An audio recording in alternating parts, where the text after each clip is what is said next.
నమస్తే అక్క నమస్తే అంటే 2011లో పార్టీ పెట్టినప్పటి నుంచి జగన్మోహన్ రెడ్డి గారు మా కోసం తిరుగుతానే ఉన్నాడు. మా ఈ సమస్యలు ఏమున్నాయో మా కోసం వచ్చినాడు, విన్నాడు, మా సమస్యలు విన్నాడు, నేను ఉంటానని చెప్పినాడు. చెప్పిన మాట ప్రకారం జగన్మోహన్ రెడ్డి గారు మాకు అన్ని చెప్పిన ప్రతి ఒక్క హామీ నెరవేర్చినాడు. పేద ప్రజల కోసం ఆయన 3000 కిలోమీటర్ పాదయాత్ర చేసి వాళ్ళ కష్టాలు విని మీ అందరికీ నేను న్యాయం చేస్తానని చెప్పినాడు. చెప్పిన విధంగా న్యాయం చేసినాడు.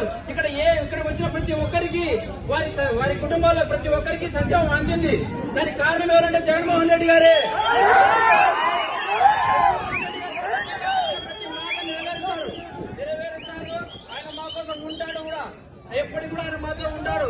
మీరు అన్ని ఇప్పుడు చెప్తున్నారు కానీ మీ కుటుంబ సమస్యలేవో మీరు చెప్తున్నారు, కారణలేవో అవి మీ వ్యక్తిగతంగా ఉన్నాయి. కానీ మీరు ఈ రోజు తెలంగాణలో కూడా చెప్పారు, నేను తెలంగాణలో ఉంటాను, మీకోసం ఉంటాను, పోటీ చేస్తానని చెప్పారు. అక్కడ పోటీ చేయలేదు, మీరు వచ్చారు. మీ మీద మాకైతే రాజశేఖరగా మిమ్మల్ని మేము అభిమానిస్తాం, అక్కడ కారణం లేదు.